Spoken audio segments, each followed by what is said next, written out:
搭高鐵去呢個潮汕啦，出發。到達呢個潮汕站。望住汕頭嘅金海鷗酒店，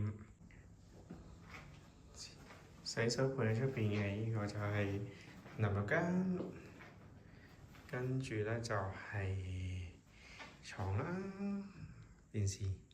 潮汕裸條酒店潮州早餐啊！榕樹古港同埋呢個紅頭船啊！哦，呢個就係紅頭船啦。自己踩嗰陣時個咁。另外一面望翻隻船好靚。媽祖廟，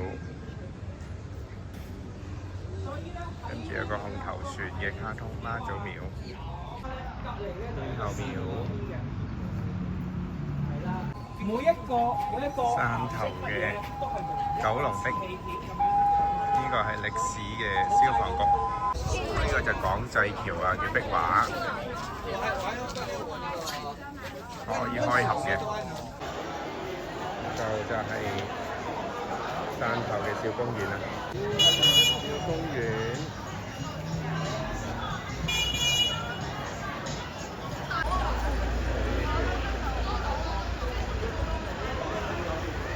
皇后酒店啊，新裝修嘅。汕頭嘅炮台公園有個護城河，呢個就係個城門啦。睇到㗎嘛？原來呢個樓梯啊特別設計波浪形，方便運跑。而家上去城牆上面啦。就一個圓形嘅炮台啊，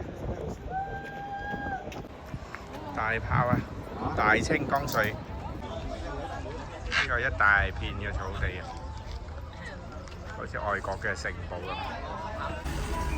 好，電瓶車坐呢個去古城啊，電瓶車。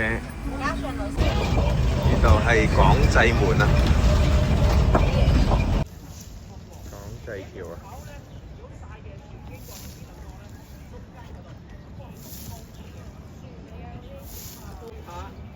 點樣用個暴力將多啲送嗰啲成員咧係幫助？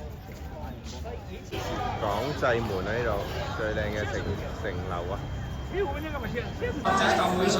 哦，呢度就係潮州古城啦，呢度就係潮州古城啦。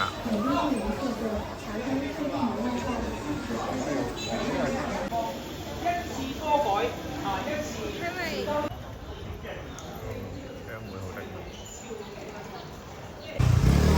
呢個街區似舊式啲，攞條啊！菩提樹啊，呢棵好似心形嘅菩提樹。好，最後潮汕站離開啦，搭高鐵返香港。